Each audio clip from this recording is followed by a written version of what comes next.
যখন নাকি সময় আছে, সময় থাকতে যদি সৎ ব্যবহার করো তাহলে কি করতে যাবা, পরিপূর্ণ পৌঁছে যেতে পারবা। সময় চলে গেলে যদি বান্দা তুমি যাই কিছু করতে চাও, সময় চলে গেলে আর সম্ভব হবে না। কথা ঠিক না বেঠিক? এজন্য সময় থাকতে সর্বকিছু করতে হবে। কথা ঠিক না বেঠিক? পরিপূর্ণ সময় যখন নাকি যুবক ভাইদেরকে বললে আরে ইবাদতের বহুত সময় আছে। কথা ঠিক না বেঠিক? আল্লাহ বলতেছেন ইবাদতের পরিপূর্ণ বয়স হল যুবক অবস্থায়।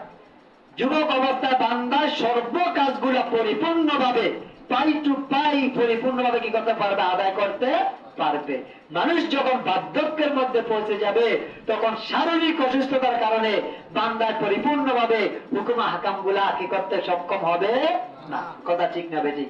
এজন্য আল্লাহ বলতেছেন যুবক অবস্থায় ইবাদত গুলো আল্লাহর কাছে সবচেয়ে বেশি পছন্দনীয়। আল্লাহ রাব্বুল আলামিন বলতেছেন জান্নাতীরা যখন নাকি জান্নাতে যাবে, জান্নাতীদেরকে যুবক অবস্থায় জান্নাতে পাঠানো হবে। কোন অবস্থায়? যুবক অবস্থায়। কি জন্য? এই পৃথিবীর মধ্যে সর্বযুদ্ধের মধ্যে যারাই আছে অংশগ্রহণ করছে তারাই ছিল সুস্থ সবল শক্তিশালী। কথা ঠিক না বেঠিক? বৃদ্ধ মানুষ যুদ্ধে অংশগ্রহণ করতে পারবে না। কথা ঠিক না? এজন্য আল্লাহ রাসূল সাল্লাল্লাহু আলাইহি ওয়াসাল্লাম বলছেন যখন আল্লাহ যখন নাকি জান্নাতে নিবেন, আল্লাহ যুবকদেরকে জান্নাতে নিবেন। কোন সুবহানাল্লাহ। তখন বৃদ্ধ যে সাহাবীরা ছিল তারা কান্নায় জড়িত পড়েছেন, কান্না একবারে বেহুশ হয়ে গেছেন, মাশগুর হয়ে গিয়েছেন। আল্লাহ বলতেছেন আমার বান্দারা কান্দে কেন? আল্লাহ আপনি যে বলেছেন জান্নাতে যাবে তারা যুবক অবস্থায়, কিন্তু বৃদ্ধমুখী অবস্থা হবে, এজন্য তারা তো জান্নাতে যেতে পারবে না। এজন্য তারা কি হয়েছে, বেহুশ হয়েছে, হয়রান হয়ে গিয়েছে। আল্লাহ বলতে জানিয়ে দাও আমি ওই বৃদ্ধ মানুষগুলোকে 25 বছরের যুবক বানায় জান্নাতে নিয়ে যাবো। জাহান্নামীদের কো এরকম অবস্থা। কথা ঠিক না বেঠিক?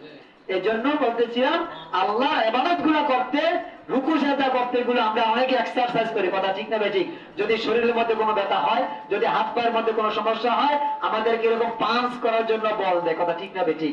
এক্সারসাইজ মানে ব্যায়াম করার জন্য কিছু দিক নির্দেশন দেয়, ঠিক না? শরীরে কোনো অঙ্গ প্রত্যঙ্গ কোনো সমস্যা হইলে, কারণ আল্লাহ বলতেছে বান্দা বার্ধক্যে পৌঁছে গেলে এই সমস্ত সমস্যা একটার পর একটা বেড়েই যাবে। যুবক অবস্থায় বান্দার কোনো সমস্যা থাকবে না। যদি অসুস্থ হয় আবার তাড়াতাড়ি সুস্থ হয়ে যায়। কথা ঠিক না বেঠিক? সম্মানিত হাজিরিন, এজন্য বলতেছিলাম যুবক কালে যে ইবাদতটা করতে পারবেন, ওই ইবাদতটা আপনি পরিপূর্ণভাবে, আপনি একবারে সঠিকভাবে সবলভাবে করতে পারবেন, সক্ষম হবেন। কিন্তু বার্ধক্য জনিত অবস্থায় আপনার রুকু করার জন্য সঠিকভাবে পারবেন না, সিজদা করার জন্য সঠিকভাবে পারবেন না। কথা ঠিক না বেঠিক? যেটুকু পরিমাণ আপনার দেরি করার দরকার এতটুকু পরিমাণ আপনার শরীরের অসুস্থতার কারণে করতে পারবেন না। কথা ঠিক না? এজন্য বলতেছিলাম যুবক অবস্থায় আমরা ইবাদত বন্দেগীর জন্য করতে পারি। যুবক অবস্থায় যদি আমরা আগে সঞ্চয় করতে পারি, আল্লাহর যে জান্নাতের যে অবস্থাগুলো যে আমরা দুনিয়াতে তৈরি করে যেতে পারি, তাহলে আর আমরা কখনো কোশ্চিন কালো জাহান্নামে যাইতে পারবো না, যাইবো না বান্দা। আল্লাহ কিন্তু বান্দাদেরকে জান্নাতে দিয়ে দিবে। আল্লাহ বলবে বান্দা যদি তোমার কার্যকলাপের কারণে, তোমার কর্মের কারণে যদি তুমি আটকা পড়ে যাও, আমি আল্লাহ কিছু করতে পারবো। কথা ঠিক না বেঠিক? আমি আল্লাহ তোমাদেরকে দিক নির্দেশন দিয়েছি, এটা জান্নাতের পথ, এটা জাহান্নামের পথ, এটা ভালো, এটা মন্দ। ভালো কাজ করলে জান্নাতে যাবা, খারাপ কাজ করলে জাহান্নামে যাবা। আল্লাহ বলবেন বান্দা আমি তোমাকে আগে রাস্তা দেখিয়েছি। কথা ঠিক না বেঠিক? এখন তোমার সিদ্ধান্ত, তুমি কোন রাস্তা বেছে নিবা। আমি আল্লাহ বলবো না তুমি জান্নাতে যাও, আমি আল্লাহ বলবো না তুমি জাহান্নামে যাও। কিন্তু তোমার কর্মের কারণে তোমার পরীক্ষা দিয়েছো, পরীক্ষা যদি ভালো রেজাল্ট হয় তোমার 5 নাম্বার চলে আসবে। যদি নাকি তোমার রেজাল্ট খারাপ হয় তোমার 5 তো দূরের কথা, ফেল কে ঠেকায়। কথা ঠিক না বেঠিক? তাই না কথাটা?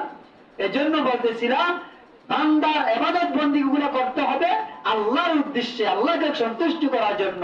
আল্লাহর কাছে ইস্তেকামত থাকলে আল্লাহ আমার কিছু করার নাই, আপনি যদি আমাকে তৌফিক না দেন, আপনি যদি আমাকে ক্ষমতা না দেন, শক্তি না দেন, আমি আল্লাহ আমার পক্ষে সম্ভব হবে না। আল্লাহ বলতে বান্দা যখন নাকি এই আরাধনা আমি আল্লাহর কাছে করবে, তখন বান্দার এই পথটাকে আমি সহজ করে দেই, বান্দার কাজটাকে আমি সহজ করে দেই। সুবহানাল্লাহ।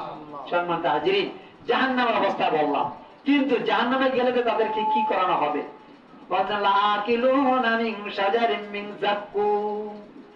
বান্দাকে যখন জাহান্নামের আগুন দিয়া পুরানো হবে, আর যখন নাকি বরফের পানির মধ্যে চৌবানো হবে, বান্দা এই অবস্থার মধ্যে থেকে বান্দার পিপাসার মধ্যে হয়ে যাবে, আকর্ষণ হয়ে যাবে, পানির পিপাসা বান্দার পাগল করা হয়ে যাবে। তখন আল্লাহর কাছে বলবে, আল্লাহ গো আমাকে একটু পানি পানের ব্যবস্থা করো। তখন আল্লাহ বলতেছেন, আমার বান্দারা ফেরেশতারা তাকে একটু পানি পান করাও। কি পানি পান করাইব? লাকিলুনা মিন শাজারিন মিন যাক্কুম। আল্লাহ বলতেন জাহান্নামীদের মধ্যে এমন পানি পান করানো হবে যাক্কুম গাছের ফল। যাক্কুম গাছের ফলের মধ্যে কাঁটা। ট্যাংরা মাছ দেখছেন নিয়ে আপনারা? ট্যাংরা মাছের মধ্যে 3টা কাঁটা, কথা ঠিক না বেঠিক? আল্লাহ বলতেন লাকিলুনা মিন শাজারিন মিন যাক্কুম। সূরা ওয়াকিয়া 27 নম্বর পারার মধ্যে আল্লাহ বলেছেন, ওয়াকিয়া সূরার মধ্যে বলেছেন লাকিলুনা মিন শাজারিন মিন যাক্কুম। জাহান্নামীরা যখন পানির পিপাসা হয়ে যাবে, পিপাসাভুক্ত হয়ে যাবে, পানির সাথে যখন তারা কাতর হয়ে যাবে, আল্লাহ তাদেরকে বলবে তাদেরকে পানির ব্যবস্থা করো। বান্দা তো খুশিতে আত্মা হয়ে যাবে, আমার আল্লাহ তিনি কোন পানি আমাকে পান করাইবে। গত সপ্তাহে ওয়াজ করেছিলাম হাউজের কাউসারের পানি, কথা ঠিক না বেঠিক? জান্নাতীদের ওয়াজ। আজকে আমার জাহান্নামীদের ওয়াজ। বলছেন জান্নাতীদের ওয়াজ, যখন নাকি জান্নাতীরা পানি পান করবে, এক পেলা হাউজের কাউসারের পানি পান কইরা 50,000 বছর পর্যন্ত ঘুমিয়ে যাবে। সুবহানাল্লাহ। আর জাহান্নামীরা যখন নাকি পানি পান করার জন্য আশ্বাস প্রদান করবে, আল্লাহ বলবে তাদেরকে পানি পান করে দাও। আল্লাহ বলতেছেন লাকিলুনা মিন শাজারিন মিন যাক্কুম। যখন নাকি ওই যাক্কুম গাছের ফল তারা পানি রূপে পান করবে, আল্লাহ রাসূল বলতেছেন পানি পান তো দূরের কথা, গলার মধ্যে দিয়ে গলা ভেদ করে কাঁটাগুলো আটকে যাবে, কশিন কালো আর ভিতরের দিকে যাবে না। নাউযুবিল্লাহ। ভাইরা আমার, বাবাজিরা আমার, জাহান্নামের অবস্থা কেউ সহ্য করতে পারবে না, সহ্য করা সম্ভব না। আল্লাহু আকবার কাবীরা।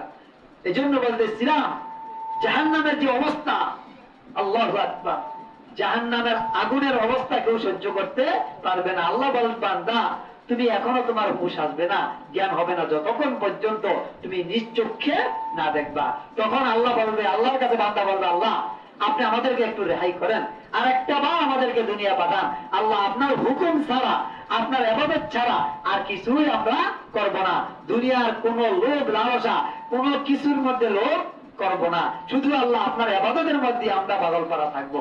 আল্লাহ বলে বান্দা দুনিয়ার মধ্যে যেতে যাও, দুনিয়ার মধ্যে গেলে আর তোমরা ঠিক থাকতে পারবা না, আর তোমাদেরকে সুযোগ দেওয়া হবে না। হায়াতের জিন্দেগি পর্যন্ত এতদিন ছিলা 60, 70, 80, 90, 100 বছর দুনিয়ার মধ্যে কাটায় আসছো, তখনও তোমরা সংশোধন হতে পারো নাই। এবার গিয়ে যে সংশোধন হবা এটার কোনো গ্যারান্টি নাই, কথা ঠিক না বেঠিক? সম্মানিত হাজিরিন, আল্লাহ আর বান্দাকে সুযোগ দিবে না। এক বান্দা আল্লাহর আজরাইল আছে আমার কাছে, বলছে আজরাইল আপনি কখন বান্দার কাছে আসবেন, কিভাবে আসবেন, বান্দাকে সংকেত দিয়ে আসবেন নাকি? না বলছে হ্যাঁ, আমি বান্দার কাছে যখন আসবো সংকেত একটা না, আমি প্রতিটা মুহূর্তে মুহূর্তে সংকেত, বুঝেননি, সংবাদ দিয়ে আমি আসবো। বান্দার প্রতিটা মুহূর্তে কি করতে পারবে? উপলব্ধি করতে পারবে। আমি আজরাইল যে আসবো এটা বান্দার ধারণা করতে পারবে। আমি একবার না কয়েকবার পর্যন্ত বান্দাকে সংকেত দিয়ে যাবো। সুবহানাল্লাহ। কিন্তু আজরাইল তাহলে আপনি আসার আগে, আমার জান কবজের আগে আপনি আমাকে অবশ্যই সংবাদ জানাবেন। ইনশাআল্লাহ আমি একবার না আপনাকে আমি বহুতবার সংবাদ জানাইবো। যখন আজরাইল আলাইহিস সালাম তার নিকট আগমন করেছেন তার রূহ কবজ করার জন্য, তখন বললেন কি ব্যাপার ভাই আজরাইল, আমি তো বলছিলাম আপনাকে আমার নিকট যখনই আসবেন আমাকে সংবাদ জানিয়ে আসবেন, আমাকে সংকেত দিয়ে আসবেন। আপনি কি সংকেত পান নাই? না, কোনো সংকেত পাই নাই। আপনাকে তো সংকেত একবার দেওয়া হয় নাই, আপনাকে অসংখ্যবার সংকেত দেওয়া হয়েছে, অসংখ্যবার আপনাকে সংবাদ দেওয়া হয়েছে। কেমন করে? আল্লাহ বলতেছেন বান্দা তুমি ছিলা যখন চিত অবস্থায়, মায়ের গর্ভ থেকে যখন আসছো তখন ছিলা চিত অবস্থায়। 2, 4, 6 মাস 7 মাস অবস্থায় তুমি কি করতে পারছো? আপুর হইতে পারছো, বসতে পারছো। পর্যায়ক্রমে একের পর এক, স্টেপ বাই স্টেপ, এক সিঁড়ির পর আরেক সিঁড়ি উঠেছে, কথা ঠিক না বেঠিক? তারপরে আস্তে আস্তে হাঁটি হাঁটি পাবা করে হাঁটতে শিখেছো। হাঁটার পর থেকে তুমি কি করছো, শৈশবকাল যখন আসছে তুমি শিশুকাল অবস্থানে ছিলা, শিশু অবস্থার থেকে কৈশোরে পড়ছো, কৈশোরের পর থেকে যুবকে পড়ছো, কথা ঠিক না বই ঠিক। যুবক থেকে তুমি বার্ধক্যে পড়ছো, তোমার মুখে দাড়ি ছিল না, তোমার মুখে দাড়ি মোজ গজাইছে, তোমার মুখে দাড়ি মোজ গজানোর পরে চুল দাড়ি সব থেকে সাদা হয়ে গিয়েছে, কথা ঠিক না বেঠিক। শরীরের চামড়া তোমার মসৃণ ছিল, একেবারে তোমার মিল ছিল, কোনো ত্রুটি বিচ্যুতি ছিল না। বার্ধক্যে পৌঁছার কারণে তোমার শরীরের চামড়া সহ কি হয়ে গেছে, ঢিলা হয়ে গেছে, কথা ঠিক না বেঠিক। সংকেত তো তোমাকে একটা দেওয়া হয় নাই, অসংখ্য অগণিত সংকেত দেওয়ার পরও তুমি বুঝি কি করতে পারো নাই, উপলব্ধি করতে পারো নাই। আল্লাহু আকবার কাবীরা, কথা ঠিক না বেঠিক। ভাইরা আমার, বাবাজিরা আমার, আমাদের কিন্তু প্রতি মুহূর্তে মুহূর্তে সংকেত দেওয়া হইতেছে, কথা ঠিক না। প্রতিটা মুহূর্তে মুহূর্তে আমাদেরকে সংবাদ জানানো হইতেছে, দুনিয়াতে থাকতে পারবা না, থাকার জায়গাও না, পর্যায়ক্রমে চলে যেতে হবে। কোন দিন জানি, কোন সময় জানি আজরাইল আলাইহিস সালাম চলে আসবে, নির্ধারিত সময় জানা যাবে না। নির্ধারিত সময় আল্লাহ কাউকে জানতে দেয় না, কিন্তু মৃত্যুরা জানিয়ে দিচ্ছে। সুবহানাল্লাহ। সম্মানিত হাজিরিন, দুজকের যে অবস্থা, আজকে কথাগুলো যে বললাম, দুজকের আগুন আমরা কেউ সহ্য করতে পারবো না। আল্লাহর কাছে বাবা, আল্লাহ আপনি আমাদেরকে এই দুজকের আগুন থেকে রেহাই করেন, আমাদেরকে জান্নাতে যাওয়ার ব্যবস্থা করেন। এজন্য আল্লাহ দোয়া শিখিয়ে দিয়েছেন না, আল্লাহুম্মা আজিরনা মিনান নার, কথা ঠিক না ঠিক বলি না। সকাল সন্ধ্যা যদি কোনো বান্দা পড়ে, জাহান্নামের আগুন বান্দাকে গ্রাস করতে পারবে না। আল্লাহুম্মা আজিরনা মিনান নার, আল্লাহুম্মা আজিরনা মিনান নার।